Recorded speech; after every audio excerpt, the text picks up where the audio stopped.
प्रभूची स्तुती असून आजचा जो आपला संदेश आहे, तर आपल्या संदेशाचं शीर्षक आहे की कल्याणकारक परमेश्वर तुमचं कल्याण करो. म्हणजे बघा, परमेश्वराला वेगवेगळी नावं दिलेली आहेत आणि आपण ती नावं प्रार्थनेमध्ये वापरतो. यहोवा यिरे म्हणजे पुरवठा करणारा परमेश्वर, यहोवा राफा म्हणजे आरोग्यदाता परमेश्वर, नाही अशा प्रकारे एल शदाय परमेश्वर आपण म्हणतो, म्हणजे सर्वशक्तिमान परमेश्वर. तर आपल्या परमेश्वराला वेगवेगळी विशेषणं, वेगवेगळी पदं आपण दिलेली आहेत.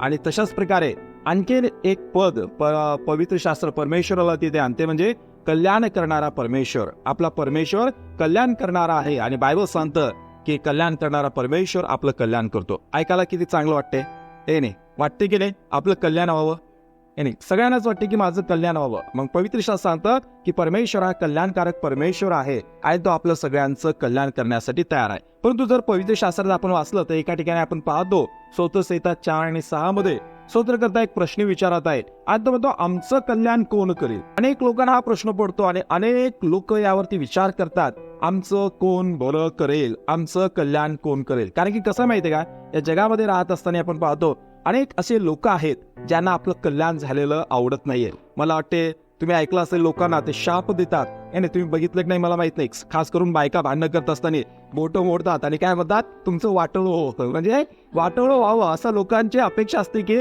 दुसऱ्यांचं काही चांगलं होऊ नये, दुसऱ्यांचं काही कल्याण होऊ नये, त्यांचं वाटोळं. आणि कल्याण हा जो शब्द आहे ना, मला आवडतो. त्याचं कारण काय माहितीये का, ज्यावेळेस असा आशीर्वाद दिला जातो की तुमचं कल्याण हो. कल्याण म्हणजे कल्याण या शब्दामध्ये सर्व प्रकारचे आशीर्वाद समाविष्ट आहे. ओके, पूर्वीच्या काळामध्ये आपण पाहतो ज्यावेळेस लोक एकमेकांना भेटायचे त्यावेळेस ते म्हणायचं तुमचं कल्याण हो. कल्याण हो म्हणजेच काय, सर्व प्रकारचे आशीर्वाद तुम्हाला मिळो. आणि म्हणूनच आज आपण शिकणार आहोत की कल्याणकारक परमेश्वर काय तुमचं कल्याण करो. आणि म्हणून स्तोत्रकर्ता म्हणतो, माझं कल्याण कोण करेल? असे म्हणणारे पुष्कळ आहेत. हे परमेश्वरा, तू आपले मुखतेज आमच्यावर पाड. देवबापा, जगामध्ये अनेक लोक आहेत ते असं म्हणतात की आमचं कल्याण कोण करेल? परंतु मला तसा प्रश्न विचारण्याची गरज नाही. तो म्हणतो का, कारण की मला माहित आहे की मी त्या पुष्कळ जणांमध्ये नाहीये. मला माहित आहे की माझं कल्याण करणारा परमेश्वर कोण आहे. तो म्हणतो, आमचे कल्याण कोण करील? आणि मग आपण पाहतो अनेक असे प्रश्न असतात, जसे की माझं भविष्य काय असेल, लोकांना चिंता असते. माझ्या करिअरचं काय होणार आहे, माझ्या लग्नाचं काय होणार आहे, मला यश मिळेल की नाही मिळेल, मी स्पर्धात्मक युगात टिकून राहील की नाही टिकणार, आई वडिलांच्या अपेक्षा माझ्याकडून पूर्ण होतील की नाही. असं लेकरांना देखील फार टेन्शन असते. मी जर अपयशी झालो तर जगातील लोक मला हसतील का, किंवा माझे प्रतिस्पर्धी मला संपवून टाकतील का, किंवा माझे कल्याण होईल का? अनेक प्रश्न लोकांना पडतात आणि त्यापैकी सगळ्यात शेवटचा प्रश्न हा महत्वाचा आहे, माझं कल्याण होईल का, म्हणजे माझं चांगलं होईल का? आणि स्तोत्रकर्त्याने तीच चिंता जी लोकांची होती ती तर मांडलेली आहे. तो म्हणतो, आमचे कल्याण कोण करेल? असे विचारणारे पुष्कळ लोक आहेत. तर मला हे सांगायचं तुम्हाला की हा स्तोत्रकर्ता काय करताय, प्रश्न विचारतोय की माझं कल्याण कोण करेल. पण जर आपण स्तोत्रसंहिता 27 आणि वचन 1 मध्ये जर वाचलं तर तिथं तो काय सांगतो माहितीये का? तो म्हणतो, स्तोत्रसंहिता 27 आणि 1 मध्ये स्तोत्रकर्ता म्हणतो, या जिवंताच्या भूमीवर परमेश्वर खात्रीने माझे कल्याण करेल. कोण करणार आहे माझं कल्याण? सांगा, कोण कल्याण करणार आहे? आपलं परमेश्वर करणार. आणि कसं करणार आहे? खात्रीने, आय एम शुअर. म्हणजे मला खात्री आहे की परमेश्वर माझं कल्याण करणार आहे. लोकांना जरी किती वाटत असेल की माझं वाटोळं व्हावं, माझं जीवन संपावं, माझ्या जीवनामध्ये फार मोठं वादळ यावं, असं लोकांना जरी वाटत असेल, परंतु परमेश्वराचं सांगतं की त्या काही करू शकत नाही. आणि पवित्र शास्त्रामध्ये एक सुंदर वचन आहे, तिथं म्हटलेलं आहे की इस्रायलवरती तंत्र मंत्र काही चालणार नाही. इस्रायल म्हणजेच जे देवाचे लोक आहेत त्यांच्यावरती कोणताही जादूटोणा चालणार नाही. तर कारण की आपला परमेश्वर आपलं कल्याण करणारा परमेश्वर आहे. आणि इथं स्तोत्रकर्ता म्हणतो की मला खात्री आहे परमेश्वर खात्रीने माझं काय करणार आहे, कल्याण करणार. मग माझा प्रश्न आपल्या सगळ्यांसाठी असा आहे की परमेश्वर माझे कल्याण करेल याची मला पूर्ण खात्री आहे का? स्तोत्रकर्त्याला खात्री आहे आणि तो म्हणतो की मी खात्रीने सांगू शकतो, मला आय एम शुअर, मला खात्री आहे 100% देवावरती माझा विश्वास आहे की माझा परमेश्वर काय करणार आहे, माझं कल्याण करणार आहे. मग काय हा प्रश्न आपण स्वतःकडे घेऊया आणि असं विचारूया का, काय मला खात्री आहे का की माझं कल्याणच होणार आहे? जरी असं वाटत असेल की काही कठीण समयामधून मी जात आहे, पण शेवटी परमेश्वर माझं कल्याण करणार आहे याची मला खात्री असणं गरजेचं आहे. परंतु एक गोष्ट लक्षात घ्या, परमेश्वर सगळ्यांचंच कल्याण करत सुटत नाहीये. प्रश्न हा महत्वाचा आहे, परमेश्वर नक्की कल्याण कोणाचं करतो? सगळ्या जगाचं परमेश्वर कल्याण करत बसत नाहीये. कारण की काही लोक परमेश्वराविरुद्ध वागतात, त्यांना पाहिजे तसं वागतात. मग जे लोक परमेश्वराविरुद्ध वागतात, ज्यांना हवं तसं ते वागतात, काय परमेश्वर त्या सगळ्यांचंच कल्याण करतो का? अर्थातच नाही. तर परमेश्वर कोणाचं कल्याण करतो? अनेक उत्तरं पवित्र शास्त्रात आहे, परंतु आज फक्त एकच उत्तर मी सांगणार आहे, ते म्हणजे जे लोक परमेश्वराचं भय बाळगून योग्य ते करतात त्यांचे परमेश्वर कल्याण करतो. Praise the Lord. मग प्रश्न असा आहे, काय मी परमेश्वराचं भय बाळगून नेहमी करताच योग्य ते करत आहे का? जर मला खात्री आहे तर दुसरी देखील खात्री आहे की मी देवालाच भय बाळगत आहे, आणि दुसरी खात्री मला आहे की परमेश्वर नक्कीच माझं कल्याण करणार आहे. एक सुंदरसं वचन पवित्र शास्त्रामधील जे मला आवडतं तर ते म्हणजे स्तोत्रसंहिता 128 1 आणि 2 वचन. त्यामध्ये काय म्हटलंय, आपण सगळे मिळून वाचूया. काय लिहिलंय? 1, 2, 3. जो पुरुष परमेश्वराचं भय धरतो, जो त्याच्याच मार्गाने चालतो, तो धन्य. तू आपल्या श्रमाचे फळ खाशील, तू सुखी होशील आणि तुझे कल्याण होईल. कोणाचं कल्याण होणार आहे? पवित्र शास्त्र सांगते. कोणत्या व्यक्तीचं? पहिली जो पुरुष परमेश्वराचं भय धरतो, म्हणजे जे लोक परमेश्वराचं भय बाळगून जीवन जगतात त्यांचं कल्याण होण्यापासून जगामधली कोणतीही शक्ती त्यांना थांबवू शकत नाही. देव बाप आपल्या सगळ्यांचं कल्याण करण्यासाठी तयार आहे, फक्त अट आहे. आणि मला वाटतं सगळ्याच गोष्टीमध्ये अटी असतात, आणि terms and conditions are applied असं असते. म्हणजे एखाद्या ठिकाणी मोठी स्पर्धा घेतली जाते आणि तिथं लिहिलं जातं की 1 लाख रुपयाचं बक्षीस, पण कोपऱ्यामध्ये तिथं स्टार असतो, स्टारच्या खाली लिहिलं असतं अटी, नियम आणि अटी लागू असतात. पण देव देखील असं म्हणतो की मी सगळ्यांचं कल्याण करण्यासाठी तयार आहे, आणि देवाने देखील मला वाटतं साईडला कुठेतरी स्टार तिथं लावलेला आहे. कल्याण करणारा परमेश्वर, कल्याणकारक परमेश्वर, पण तिथे स्टार आहे. आणि त्या स्टारच्या खाली काय नियम व अटी काय लागू आहेत? काय करणं गरजेचं आहे? परमेश्वराचं भय बाळगणं गरजेचं आहे. आणि एक गोष्ट आज मी तुम्हाला सांगणार आहे, आणि त्या गोष्टीमधून आपण पाहणार आहोत की जे वचन आपण आता वाचलेलं आहे, बायबल सांगतं की जे लोक परमेश्वराचं भय बाळगतात आणि त्याचं भय बाळगून योग्य ते करतात, परमेश्वर त्यांचं कल्याण करतो. आणि एक गोष्ट जी खरी आहे पवित्र शास्त्रामध्ये होऊन गेली, इसवी पूर्व 1571 ची गोष्ट आहे. आणि ही गोष्ट घडली इजिप्त देशामध्ये, ज्या देशाला आपण मिसर देशही म्हणतो. तर त्यावेळेला एक राजा त्या देशावरती राज्य करत होता, आणि ते जे राजा आहेत तर त्या राजाला फारो म्हटलं जायचं. म्हणजे त्या इजिप्त देशामध्ये जे कोणी राज्य करायचे तर त्यांना फारो असं म्हटलं जायचं. मग 1571 पूर्वीची गोष्ट आहे. त्यावेळेला फारो राज्य तिथे करत होता. आणि मग अचानक काय झालं की त्या देशामध्ये राहणारे जे इस्रायल लोक होते, त्या इस्रायल लोकांच्या विरुद्ध त्याने काहीतरी कट कारस्थान रचलं. आणि त्याचं कारण काय माहितीये का? इस्रायल लोक ज्यावेळेस त्या मिसर देशामध्ये राहायला आलेत, म्हणजे याकोबाची मुलं जी फक्त 12 होती ती नंतर 70 झाली. आणि मग 70च्या नंतर आपण पाहतो युसुफ तिथे आधीपासूनच होता, आणि ते 70 लोक जे आहेत त्यांची संख्या वाढत लाखोच्या घरात गेली. आणि मग मिसरचा जो फारो आहे तर त्याला भीती वाटू लागली. त्याला वाटलं की अरे हे इस्रायल लोक लाखोच्या संख्येने वाढले, कदाचित येणाऱ्या दिवसामध्ये जर एखादा देश मिसर देशावरती हल्ला करण्यासाठी आला तर हे इस्रायल लोक काय करतील? त्यांना जाऊन मिसळतील आणि आमच्या विरुद्ध काय करतील? लढाई करतील आणि इथून पळून जातील. आणि म्हणून हा राजा घाबरला. आणि मग तो काय म्हणाला आपल्या लोकांना? काय म्हणाला? तर चला आपण त्यांच्याशी धूर्तपणे वागूया, नाहीतर काय होईल? ते संख्येने फार वाढतील, आणि एखादा युद्धाचा प्रसंग आला म्हणजे ते आपल्या शत्रूंना सामील होऊन आपल्याशी कदाचित लढतील व या देशातून निघून जातील. बघा, या फारोला भीती वाटली. कशाची भीती वाटली? की हे इस्रायल लोक आमच्या देशाविरुद्ध जातील. आणि मग त्याला भीती वाटली आणि तो त्यांच्याशी धूर्तपणे वागू लागला. धूर्तपणे वागण्यासाठी त्याने 2 गोष्टी केली. पहिली गोष्ट म्हणजे त्या इस्रायल लोकांना त्याने भरपूर काम लावलं, त्यांना गुलाम करून टाकलं. आणि त्या ठिकाणी आपण पाहतो की आज जर पाहिलं, आज देखील इजिप्त देशामध्ये म्हणजे मिसरामध्ये मोठमोठे पिरॅमिड्स आहेत. ते मोठमोठे पिरॅमिड्स बनवण्यासाठी या फारोने काय केलं? इस्रायल लोकांचा वापर केला. त्यांना विटा बनवायला सांगितल्या. मग विटा बनवताना जे गवत लागते ते दिलं नाही. मोठमोठे दगड वाहण्यासाठी त्यांचा वापर केला. कशासाठी? त्याला वाटलं यांना जर कामाला लावलं तर यांची संख्या आपोआप कमी होईल. पण उलटच झालं की जितकं त्यांना कामाला लावलं तितकी त्यांची संख्या वाढत गेली. मग याला टेन्शन आलं आणि त्याला असं वाटलं की अरे मी तर चांगली युक्ती केली होती, यांना जर जास्त कामाला लावलं थकतील बागतील, त्यांना लेकरं वगैरे होणार नाही, त्याची संख्या वाढणार नाही. मग त्याने दुसरी एक आयडिया केली. आणि दुसरी आयडिया होती की त्या ठिकाणी राहणाऱ्या 2 सुईणी होत्या. सुईणी म्हणजेच नर्सेस. आणि त्या नर्सेसला त्याने या फारोने बोलवलं. आणि त्या नर्सेसना काय केलं? त्याने एक आज्ञा दिली. आता ज्या 2 नर्सेस आहेत तर त्या 2 नर्सेसची नावं देखील पवित्र शास्त्रात दिलेली आहे. आपण वाचूया निर्गमचं 1 अध्याय आणि वचन 15. इब्री सुईणी होत्या. सुईणी म्हणजेच नर्सेस. तर किती चांगली गोष्ट आहे बघा, त्यांच्या नावांचा उल्लेख किती आहे. म्हणजे पवित्र शास्त्रांचं जर आपण संपूर्ण वाचन केलं तर काही लोकांच्या नावांचा तिथे उल्लेख आहे. का उल्लेख आहे माहिती आहे का? तर कधी कधी काहींनी चांगलं केलेलं आहे, कधी कधी वाईट केलेलं आहे, परंतु काही लोकांच्या नावाचा उल्लेखच नाही. जसं की प्रभू येशूने म्हटलं, लोटाच्या बायकोची आठवण करा. तिचं नाव काय?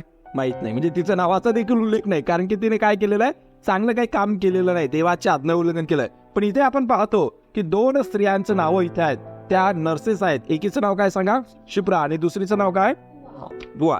तर राजाने काय केलं, मग दुसरी युक्ती लढवली की आता या इस्रायल लोकांची संख्या वाढत आहे, यांच्यावरती कंट्रोल करण्यासाठी काय केलं त्याने, या 2 सुईणींना, नर्सेसना बोलवलं. आणि मग त्याने काय केलं, त्यांना आज्ञा दिली. आणि मग तो म्हणाला, तुम्ही इब्री स्त्रियांचे बाळंतपण करीत असता प्रसूत होण्याच्या जागी त्या बसल्या म्हणजे नीट पहा, आणि मुलगा असला तर त्याला जीवे मारा, पण मुलगी असली तर तिला जिवंत ठेवा. काय युक्ती केली त्याने, की ज्यावेळेस त्या इब्री स्त्रियांचं म्हणजे इस्रायलच्या ज्या स्त्रिया आहेत त्यांचं बाळंतपण होत असताना या नर्सेस ज्यावेळेस जातात बाळंतपणासाठी, त्यांनी बघायचं की जर बाळ झालं, बाळ म्हणजे मुलगा झाला, तर मुलाला तिथंच मारून टाकायचं. म्हणजे मुलगा मारून टाकलं काय होणार आहे, त्यांची संततीही वाढत जाणार नाही. बघा त्यांनी काय ट्रिक केली या फारो राजाने, की असं जर केलं तर याची संख्या वाढणार नाही. किती तो द्रुत होता, आणि त्याने काय केलेलं आहे, अशी आयडिया वापरलेली आहे. आणि हा हुकूम तो राजा आहे, आणि हा हुकूम त्याने त्या काळात ज्या नर्सेस आहेत त्यांना दिलाय.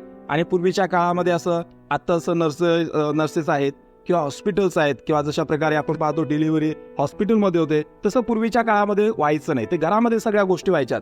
आणि मग ती जबाबदारी या 2 स्त्रियांची होती. त्या स्त्रियांचं नावं काय सांगा, काय नावं सांगितली तुम्ही आता, काय आहे, शिप्रा आणि पुवा. आणि मग या 2 स्त्रियांना त्याने काय केलं, हा असा हुकूम दिलेला आहे की तुम्ही काय करा, जर त्या इब्री स्त्रियांना जर मूळ बाळ झालं तर त्याला तिथेच मारून टाका. म्हणजे काय होणार, या लोकांची संख्या आपोआप काय होणार आहे, घटणार आहे. पण आजही आपण पाहतो की स्वार्थी लोक बालकांचं वध करताय. ही झाली त्या काळातली घटना, पण आजही या घटनेमध्ये काहीही फरक पडलेला नाही. त्याने हे का केलं पाहिजे का, त्या राजाला त्याचा स्वार्थ होता की लोकांची संख्या वाढली, मला काहीतरी त्रास होईल, म्हणजे स्वार्थी हेतूने काय केलं, त्याने तशी आज्ञा दिली की त्या लहान बालकांचा जीव घ्या. बघा त्यांचा जन्म झाल्यानंतर जर मुलगा असेल तर त्याला मारून टाका.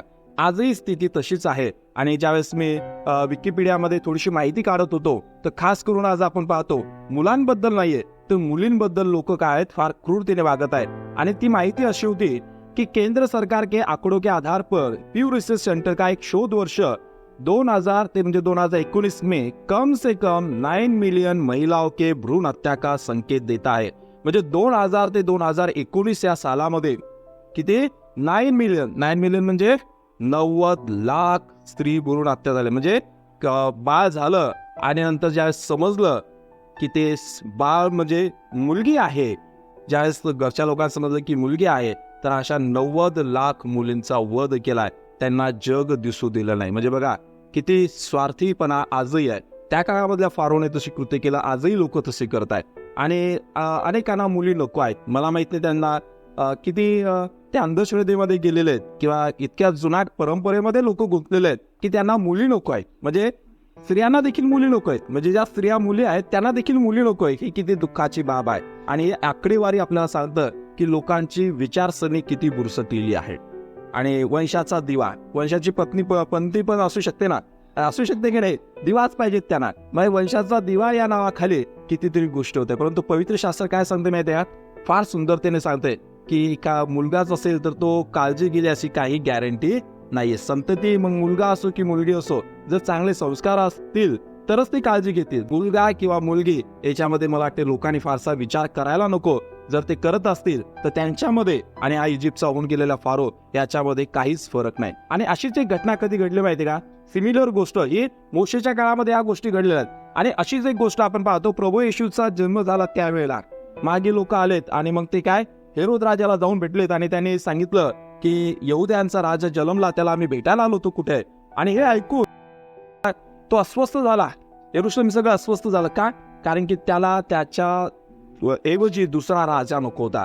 त्यालाच राजा तिथं राहायचं होतं. आणि मग तो घाबरून गेला, अरे मी तर राजा आहे आणि यहुद्यांचा राजा जन्मला म्हणजे दुसरा कोण जन्माला आला. आणि मग ज्यावेळेस ते मागी लोक त्याला न सांगता निघून जातात आणि मग तो आज्ञा देतो. आणि त्यांच्या लोकांनी काय केलेलं आहे, त्या प्रदेशातील जी 2 वर्षांची व त्याहून कमी वयाची बालकी होती त्या सर्वांना त्याने माणसे पाठवून त्यांच्याकडून जीवे मारवले. म्हणजे जुन्या करामध्ये फारो आणि नवीन करामध्ये हेरोद दोघांनी देखील स्वार्थासाठी लहान लेकरांचा वध केलेला आहे. म्हणजे फारोने तर जन्म झाल्याच मारायचा हुकूम दिला होता. आणि ते हेरोद आपण पाहतो की जी छोटी 2-2 वर्षाची लेकरं आहेत तर त्यांना मारलं. काय, कारण की त्याला एक अंदाज आला होता की येशू ख्रिस्त जो राजा ऍक्च्युली आहे, तर तो ज्यावेळेस जन्मेल त्याला वाटलं होतं, म्हणजे माहितीनुसार, की कदाचित 2 वर्ष झाले असेल आणि म्हणून त्याने 2 वर्षाची जी बालके त्यांना मारून टाकले. या फारोने तर त्यांना आज्ञा दिलेली आहे की जर बाळ झालं तर म्हणजे तुम्ही काय करा, त्याला मारून टाका, मुलाला मारून टाका. मग माझा प्रश्न असा आहे की शिप्रा व पुवा या 2 सुईणीने नर बालकांची म्हणजे मुलांची हत्या केली का? कारण की राजाचा हुकूम होता.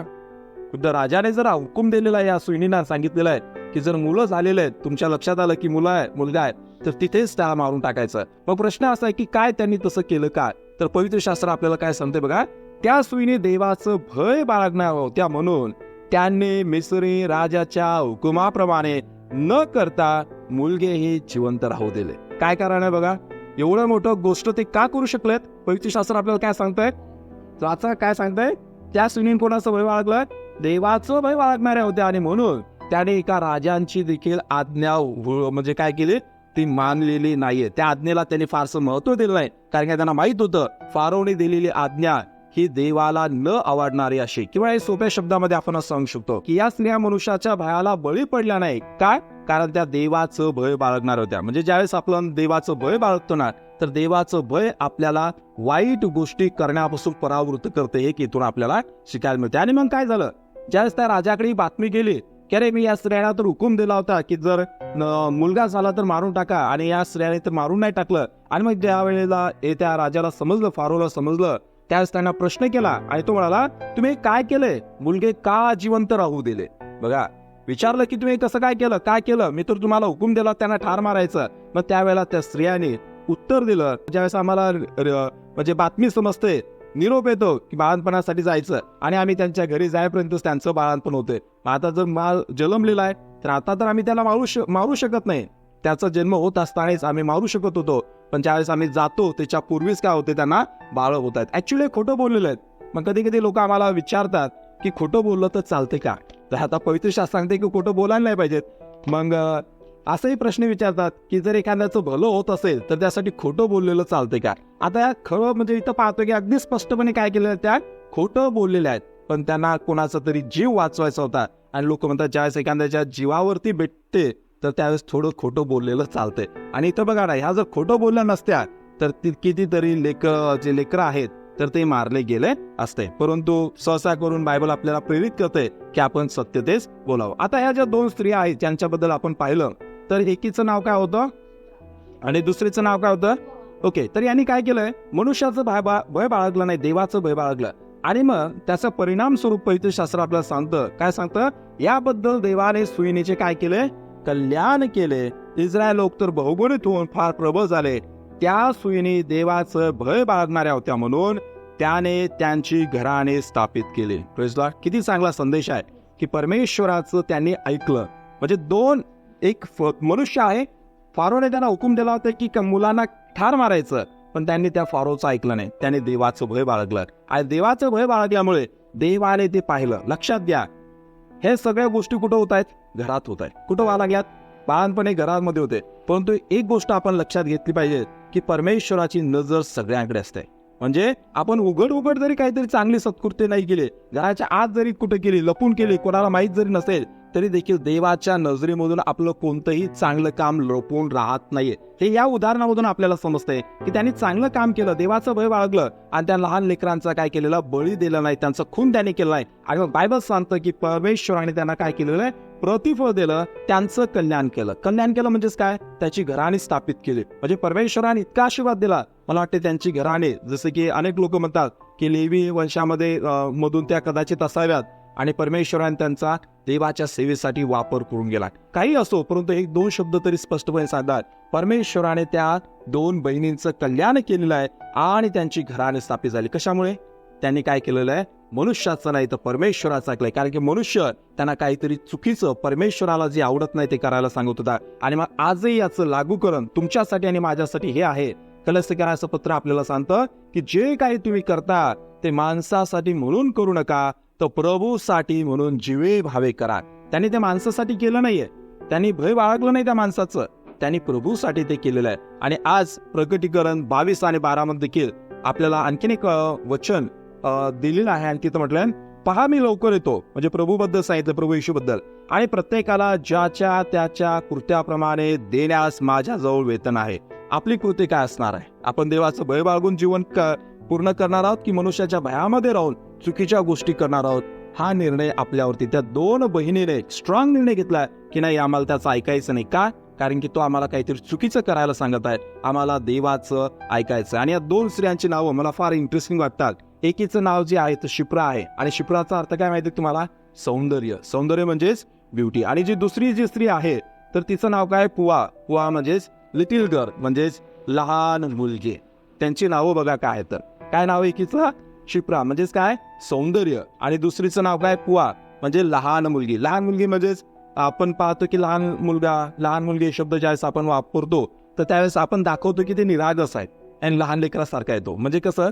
लहान लेकरासारखा आहे म्हणजे निष्पाप आहे, निरागस आहे. तर एकीच्या नावाचा अर्थ आहे निरागस, निष्पाप, आणि दुसऱ्याच्या नावाचा अर्थ काय? सौंदर्य आहे. आणि मला इथं असं म्हणायचं, तिच्या नावाचा जरी अर्थ सौंदर्य असेल तर खरे सौंदर्य हे चेहऱ्यावरून नाही तर कुठून दिसून येते? कृतीतून दिसून येते. अनेक लोक दिसायला सुंदर आहेत, त्यांची नावं सुंदर असतात, पण ते दिसायला फक्त सुंदर असतात, नावं सुंदर असतात, मनाने सुंदर नसतात. त्या 2 स्त्रिया, यांचं एकीचं नाव काय होतं? सौंदर्य, सुंदर. एकीच्या नावाचा अर्थ काय? लहान मुलगी. ते आपल्या नावाप्रमाणे वागले. आज जगामध्ये अनेकांची नावं असतात, भारी भारी नाव असतात. नाव असते प्रीती, पण प्रीती तिच्यामध्ये अजिबात नसते. नाव असते शांती, परंतु थोडीफार देखील शांती नसते. एखाद्याचं नाव आनंद असते, परंतु ते आनंद तर काही दिसतच नाहीये. एखाद्याचं नाव सुखी असते, असं सुखी ऐकलं, पण तू नेहमी करता दुःखी असतो. म्हणजे बऱ्याच वेळा नाव आणि चेहरा मॅच होत नाही, किंवा नाव आणि कृती हे मॅच होत नसते.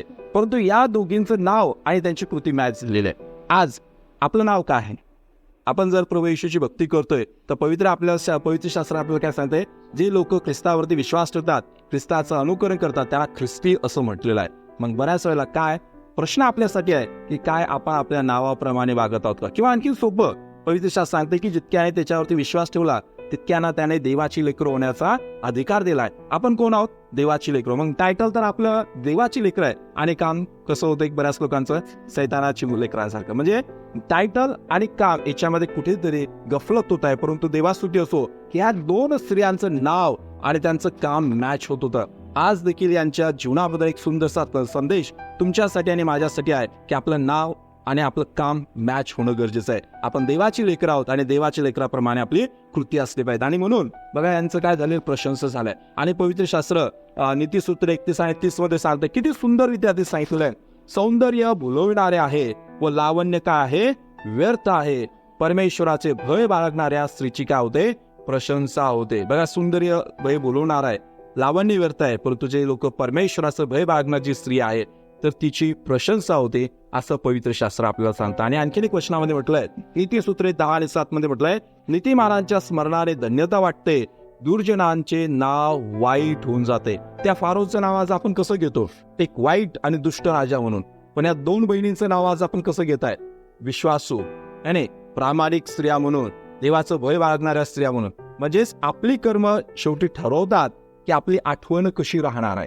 आता त्या 2 स्त्रियांची आठवण कशी आहे बघा, आपण कशी आठवण काढत आहोत आणि त्या फारो राजांची कशी आठवण करत आहोत. आणि म्हणून शेवटी मी तुम्हाला सांगतो, या स्त्रियांच्या जीवनामधून काही गोष्टी आपल्याला शिकायला मिळतात. जसं की त्यांनी बालकांचे प्राण वाचवण्यासाठी आपला स्वतःचा जीव धोक्यात घेतला. त्यांचा जीव धोक्यात कसा होता सांगा मला?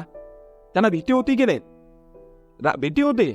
जर त्याने त्या फारो राजाचं आज्ञापालन केलं नाही तर त्यांच्या मनामध्ये कुठेतरी भीती होती की तो येईल आणि आम्हाला काय करेल? फासावरती लटकेल, आम्हाला शिक्षा देईल. का? कारण की राजांचं आज्ञापालन न करणं म्हणजेच पुढची गोष्ट आहे शिक्षेस पात्र ठरणं. परंतु त्या गोष्टीला त्यांनी काही न जुमानता किंवा त्या गोष्टीचा विचार न करता देवाचं आज्ञापालन केलेलं आहे. काही लोक असं म्हणतात की हे जे शिप्रा आहे किंवा पुआ जे आहे, त्या 2 ज्या स्त्रिया आहेत, तर या ज्या 2 स्त्रिया शिप्रा आणि पुआ ज्या आहेत तर त्या मायलेकी होत्या, किंवा काही जण असं म्हणतात जे अभ्यासक आहेत तर त्या सासू आणि सून नात होतं, काय माहित नाही आपल्याला. पण त्या 2 स्त्रिया होत्या आणि त्यांनी देवाचं भय बाळगलं आणि जे देवाला योग्य वाटतं तर ते त्यांनी केलेलं आहे. शेवटच्या भागामध्ये एक आव्हान आपल्यासाठी आहे, ते म्हणजे आपल्या जीवनात देखील फारो सारखे अनेक लोक येतील जे आपल्याला काहीतरी चुकीचं करण्यासाठी सांगतील.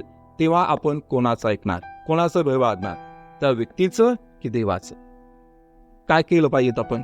मला वाटतं या 2 स्त्रियांचं आठवण केली पाहिजे. स्त्रिया असून देखील काय केलं त्याने, माणसाच्या विरुद्ध गेल्यात आणि देवाचं भय बाळगलं. काय? कारण की त्यांना माहिती आहे जो माणूस आम्हाला सांगत आहे तो काहीतरी वाईट करायला सांगत आहे. शेवटचं एक उदाहरण सांगतो. नवीन करारातलं ज्यावेळेस प्रभू येशू ख्रिस्तांचं स्वर्गारोहण झालं आणि प्रभू येशूचे शिष्य गावोगावी जायचे, सुवार्ता प्रसार करायचे आणि मग त्यामध्ये ज्यावेळेस ते सुवार्ता प्रसार करत होते तर काही लोकांनी त्याला अडवलं. बघा, तुम्ही जर संपूर्ण अध्याय वाचला तर त्या काळातील शास्त्री पुरुषी जे लोक आहेत, न्यायसभा आहेत, तर त्यांनी स्ट्रिक्टली प्रेषितांना सांगितलं होतं की बस करा, प्रभू येशूच्या नावाने तुम्ही शिकू नका, सुवार्ता प्रसार करू नका, सगळं तुमचं थांबलं पाहिजे. मग त्यावेळेला काय झालं माहितीये का, जर तुम्ही प्रेषितांची कृती 5वा अध्याय आणि वचन 29 वाचलं, काय म्हटलं तिथे वाचा, प्रेषित 5 आणि 29 मध्ये काय म्हटलं ते, आम्ही कोणाचं मानलं पाहिजे, मनुष्यापेक्षा देवाचं मानणं गरजेचं आहे. आज लोक आपल्याबद्दल प्रार्थना करू नका, कोणाचं ऐकलं पाहिजे, आपण आपल्या मनाचं ऐकलं पाहिजे की लोकांचं ऐकलं पाहिजे. लोक म्हणतील आपल्याला पवित्र शास्त्र वाचू नका, लोक म्हणतील मंडळीत येऊ नका, लोक म्हणतील तुम्ही काहीतरी चांगलं करू नका. म्हणजे अनेक लोक आपल्याला सांगतील की तुम्ही चांगल्या गोष्टी करू नका. मग त्यावेळेला प्रश्न आहे की आपण त्यांचं ऐकायचं की देवाचं भय बाळगून चांगलं ते करायचं. 2 स्त्रिया मला वाटते, त्यांचे नावं आपण नेहमी करता लक्षात ठेवा. काय नाव आहे दोघींचे?